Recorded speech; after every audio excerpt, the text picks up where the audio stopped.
Dr. Isabella Romano hadn't slept in 72 hours. The fluorescent lights of Starbase Omega's first contact chamber pulsed against her caffeine-dilated pupils as she nursed her 11th cup of coffee. The liquid rippled with each tremor of her hands, creating concentric circles that she found oddly mesmerizing. Dr. Romano, the station's AI, chimed in, its voice carrying an artificial cheerfulness that made her want to reprogram it with extreme prejudice. The Vithyri delegation will dock in approximately 10 minutes. Wonderful, Isabella muttered, taking another sip. Just enough time to achieve complete cellular vibration through caffeine saturation. The Vithyri were humanity's first contact with an advanced alien civilization. After decades of searching the stars, they had finally answered humanity's calls. Their initial transmissions described them as a species of energy beings who had transcended physical form millennia ago. They were coming to evaluate Earth's readiness to join the galactic communion of enlightened species. No pressure. Dr. Romano, your heart rate is approximately twice the recommended level for human functioning, the AI noted helpfully. Perhaps you should consider decreasing your caffeine intake. Isabella glared at the nearest sensor. Listen here, you algorithmic annoyance, I've got 3 doctoral degrees and 14 published papers on xenobiology. If I want to replace my blood with coffee before meeting our first alien visitors, that's my prerogative as a sleep-deprived scientist. The docking procedure began with a symphony of mechanical whirs and hydraulic hisses. Isabella straightened her wrinkled lab coat and tried to look like a responsible representative of humanity. The airlock cycled, and she held her breath. The beings that emerged defied description. They were like aurora borealis given consciousness, shifting columns of light that moved with fluid grace. Their very presence made the air crackle with energy, and Isabella's sleep-deprived brain helpfully supplied that they looked like what would happen if the Northern Lights decided to take a vacation. The lead Vithyri, slightly larger than its companions and shimmering with an iridescent purple hue, moved forward. Its voice resonated directly in Isabella's mind, a melody of thoughts and emotions. Greetings, representative of Earth. We come to evaluate your species' advancement and potential inclusion in the galactic communion. We have studied your transmissions and... That's when it happened. Maybe it was the sleep deprivation. Maybe it was the coffee. Maybe it was the absurd realization that humanity's first contact with an advanced alien species was happening while she was running on pure caffeine and spite. Whatever the cause, Isabella snorted. The snort turned into a giggle. The giggle evolved into full-blown, uncontrollable laughter. The Vithyri recoiled, their energy forms pulsing with rapid color changes. The human displays the dominant sound while maintaining direct sensory contact. One of them transmitted in alarm. Isabella tried to stop laughing. She really did. But their reaction only made it worse. Tears streamed down her face as she gasped for air between fits of laughter. Such confidence, another Vithyri observed, its form flickering rapidly. To show aggressive dominance during a formal introduction. I'm not. Isabella wheezed, I'm not showing dominance. I just. She was cut off by another fit of giggles.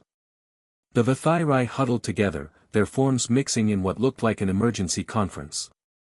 Their transmitted thoughts, picked up by the station's telepathic interfaces, became increasingly panicked. The human shows no fear of our presence. It continues its dominance display while consuming what appears to be a dark liquid compound.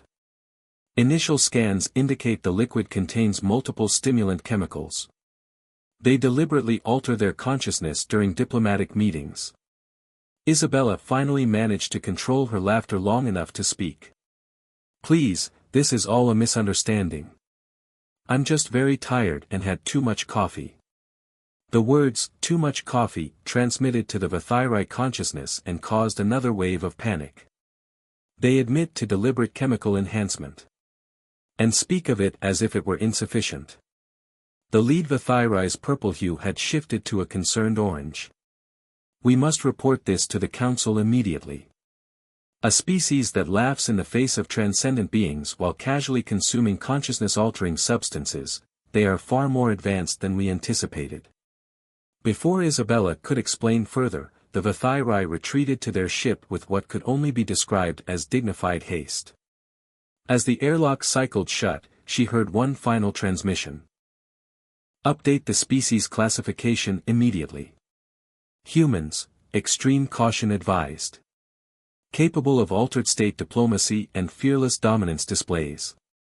Isabella stared at the closed airlock, then at her coffee cup.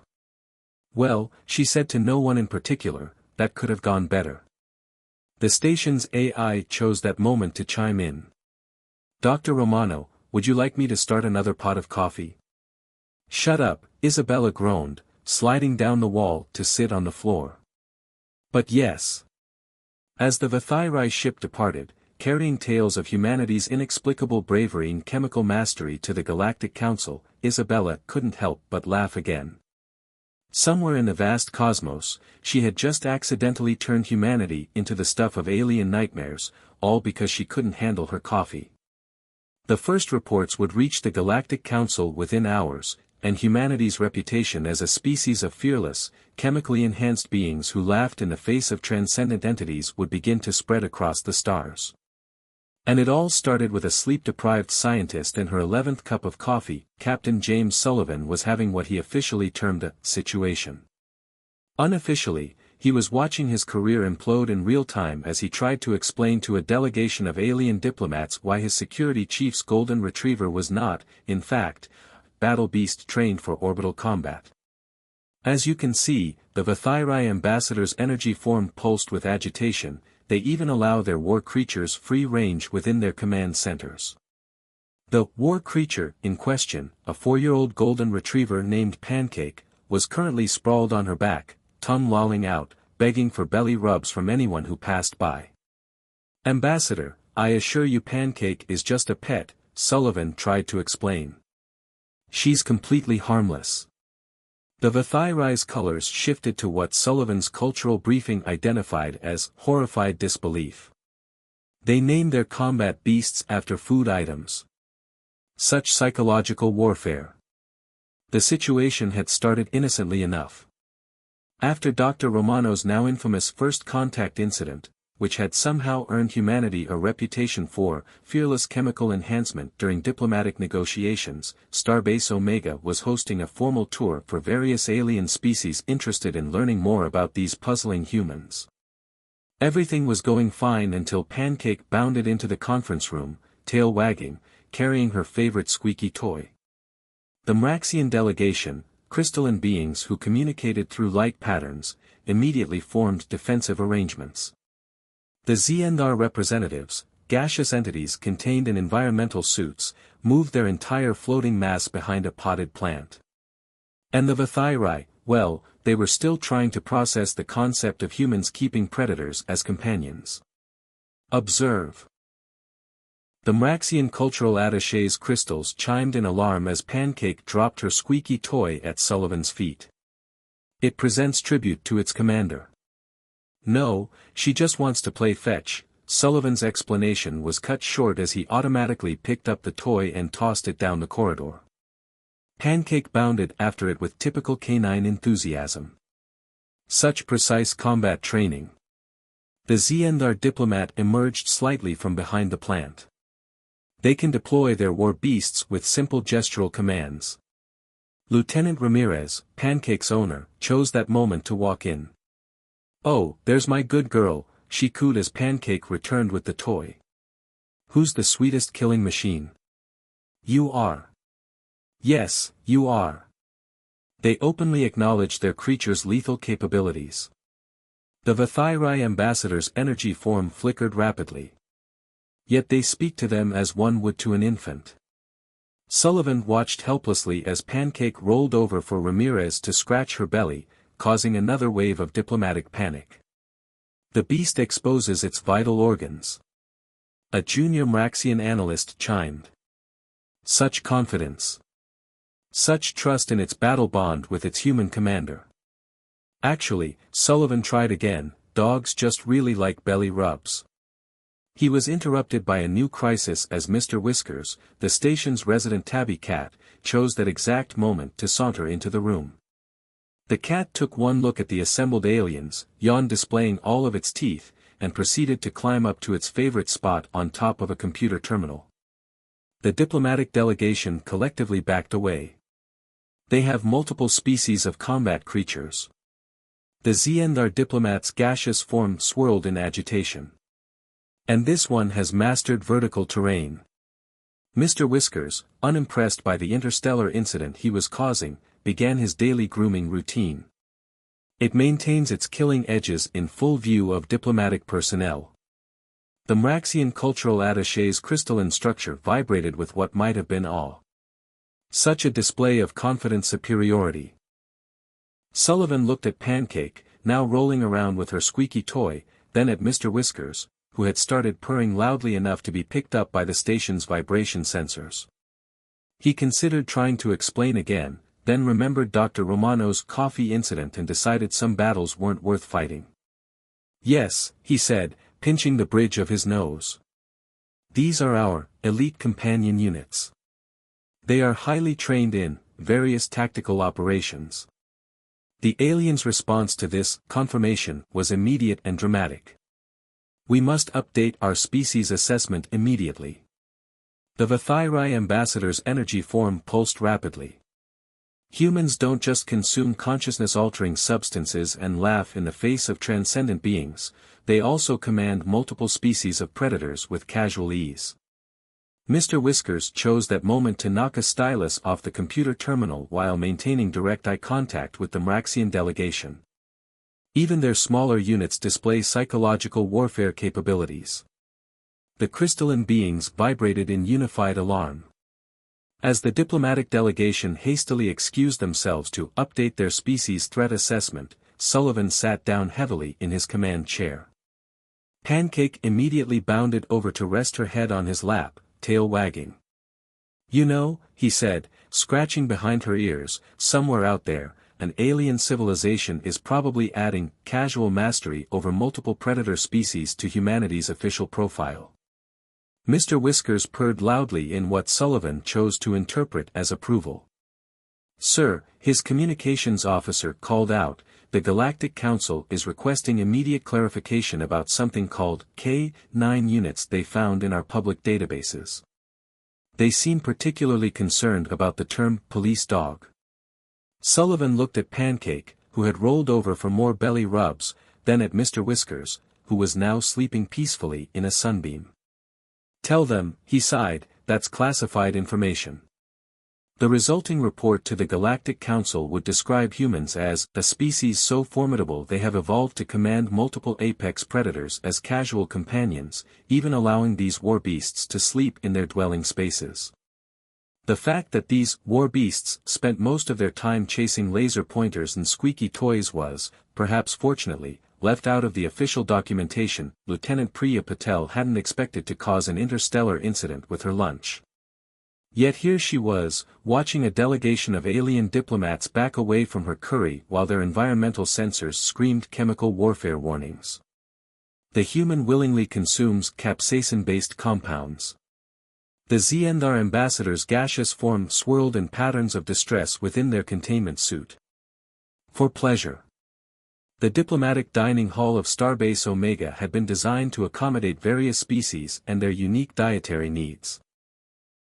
What it hadn't been designed for was the panic caused by human spice tolerance. It's just butter chicken, Priya explained, taking another bite. Medium spicy, really. My grandmother would call this bland. The Mraxian science officer's crystalline structure vibrated in what their cultural guide identified as horrified fascination as they analyzed the dish with their sensory equipment. The thermal readings are off our standard scales. The chemical compounds would cause severe cellular damage to most known species. The crystal being chimed in alarm. Yet she consumes it while carrying on casual conversation. The situation had escalated when Priya reached for her bottle of extra hot sauce. By the first light, the Vathyrai diplomat's energy form pulsed rapidly. They add additional chemical enhancers to their already lethal sustenance. Would anyone like to try some? Priya offered, immediately regretting her attempt at cultural exchange as the entire diplomatic delegation retreated to what they apparently considered a safe distance. They attempt to share their chemical trials. A junior Xandar analyst's gaseous form condensed in shock. Is this some form of dominance challenge? The station's AI chose that moment to helpfully display Earth's various spicy food challenges on the dining hall's information screens. The footage of humans willingly participating in ghost pepper eating contests caused several alien diplomats to require immediate psychological support. They compete to consume increasingly potent chemical compounds. The Mraxian cultural attaché's crystals rang with disbelief. Their young are initiated through these trials of escalating intensity. Priya watched as her simple lunch break turned into yet another chapter in humanity's growing reputation as the galaxy's most terrifying species. Look, she tried to explain, different human cultures have different spice tolerances. It's just about what you're used to. They develop chemical resistance through deliberate exposure. The Vithyrai ambassador interrupted, their energy form flickering rapidly. Their entire species undergoes voluntary toxin adaptation. The situation reached new heights when Officer Johnson walked in with his signature Carolina Reaper hot sauce. Hey Priya, want to try this new sauce? It's rated at 1.7 million Scoville units. The aliens' translation matrices struggled to convert Scoville units, leading to what Priya could only describe as a collective diplomatic meltdown. They measure their chemical weapons in specialized units. The Mraxian scientists' crystal structure nearly shattered in shock. They have developed a numerical scale for their toxin tolerance. Johnson, completely oblivious to the diplomatic crisis he was causing, added a generous dash of his hot sauce to his lunch. Oh yeah, this has a nice kick to it. The environmental sensors in the dining hall began blaring at new frequencies as the sauce's capsaicin levels registered on their threat detection systems. They described cellular damage as a nice kick. The Xandar ambassador's containment suit wobbled in distress. Their pain threshold exceeds our measurement capabilities. The final straw came when Priya, trying to demonstrate that the sauce wasn't dangerous, took a bite of Johnson's enhanced meal. She managed to maintain a completely neutral expression despite the intense heat.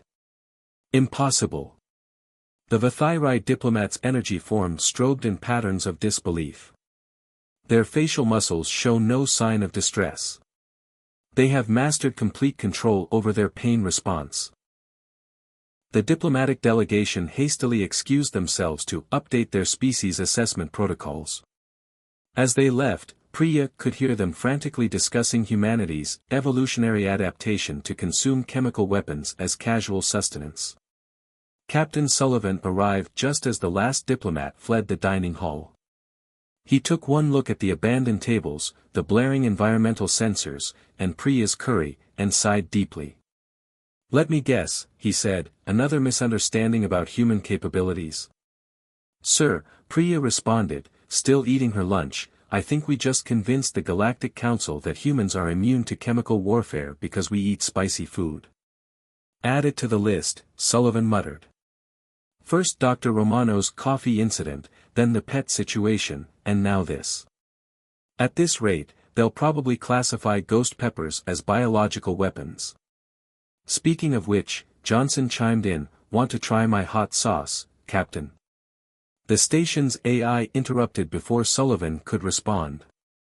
Captain, the Galactic Council is requesting immediate clarification about something called Hot Ones Challenge they discovered in Earth's entertainment archives. They seem particularly concerned about humans voluntarily subjecting themselves to escalating levels of chemical exposure while conducting interviews. Sullivan looked at the hot sauce bottle, then at the still blaring environmental sensors, and made a command decision. Tell them, he said with resignation, that information falls under Earth's classified chemical resistance training protocols. As he left the dining hall, Priya could have sworn she heard him muttering about requesting hazard pay for diplomatic lunch breaks. The Galactic Council's emergency observation team stared at their viewscreens in horror. They had discovered something called extreme sports in Earth's public broadcasts, and they weren't coping well. They willingly throw themselves off elevated positions. The Mraxian analysts' crystals chimed in distress as they watched footage of base jumping. With nothing but primitive fabric to slow their descent. For entertainment, added the Zendar observer, their gaseous form condensing in shock. The situation had started when the observation team, tasked with understanding these puzzling humans, had accessed Earth's entertainment networks. Their discovery of parkour had already caused 3 analysts to require immediate psychological support. They defy gravitational forces. The Vithyrai researchers' energy form pulsed rapidly as they watched humans leaping between buildings. They treat planetary acceleration as a mere suggestion. The footage shifted to surfing. They ride planetary liquid displacement waves. The horror in the Mraxians' chimes was palpable. They harness oceanic forces for recreation. Wait, interrupted a junior analyst, their crystalline structure vibrating in alarm. Look at this activity they call rock climbing. The observation room erupted into fresh panic as they watched humans deliberately scaling vertical surfaces without apparent concern for their safety. They scale sheer geological formations. The Zendar observer's containment suit wobbled. Using only their upper appendages and minimal safety equipment. For fun, added another analyst, their energy form flickering in patterns of disbelief. The team's report to the Galactic Council grew more alarming with each new discovery. Skateboarding was classified as voluntary high-speed surface navigation using primitive wheeled platforms. Bungee jumping became ritualistic gravitational defiance training. When they discovered wingsuit flying, 3 more analysts requested immediate transfer to less stressful assignments. They have developed artificial flight capabilities without technological assistance. The lead researcher's report was practically vibrating with anxiety. They simply refused to accept their species' natural limitations. The final straw came when they discovered ultramarathon running. They continue pursuit until their prey succumbs to exhaustion. The Vithyrai analysts' energy form pulsed in horror. Even their recreational activities demonstrate their relentless nature. The emergency report to the Galactic Council would describe humans as a species that actively seeks out and challenges natural forces for entertainment, displaying an unprecedented disregard for conventional biological limitations. The Galactic Council's emergency session was in its 24th hour. The Grand Chamber, normally a model of dignified discourse, had devolved into barely contained panic. High Counselor Vexthor, a being of pure energy contained within a ceremonial matrix, called for order. Let us review what we know about this, humanity. The evidence was projected for all to see. They consume consciousness-altering substances while maintaining diplomatic functions. Images of Dr. Romano's coffee incident played. They command multiple predator species as casual companions. Footage of Pancake the golden retriever playing fetch caused several council members to flinch. They have evolved immunity to chemical warfare and consume toxins for pleasure. Security footage from the spicy food incident drew gasps from the assembly. They deliberately seek out activities that defy planetary physics and biological limitations. The extreme sports footage caused 3 council members to excuse themselves. What are we dealing with? Asked a junior council member, already regretting their career choices. A species, Vexthor's energy form pulsed grimly, that laughs in the face of transcendent beings, bonds with apex predators, consumes chemical compounds for entertainment, and treats fundamental forces of nature as recreational challenges. The council chamber erupted in worried murmurs. There's more, added the chief researcher. We've discovered they require regular periods of unconsciousness to function, yet they often deliberately deprive themselves of this requirement using chemical stimulants. They voluntarily interrupt their biological maintenance cycles. A crystalline council member chimed in horror. And they appear to find it amusing. They create something called memes about it. The council sat in stunned silence, processing this information. Finally, Vexthor spoke. The conclusion is clear. We must create a new classification specifically for humanity. They exceed all existing parameters for species categorization.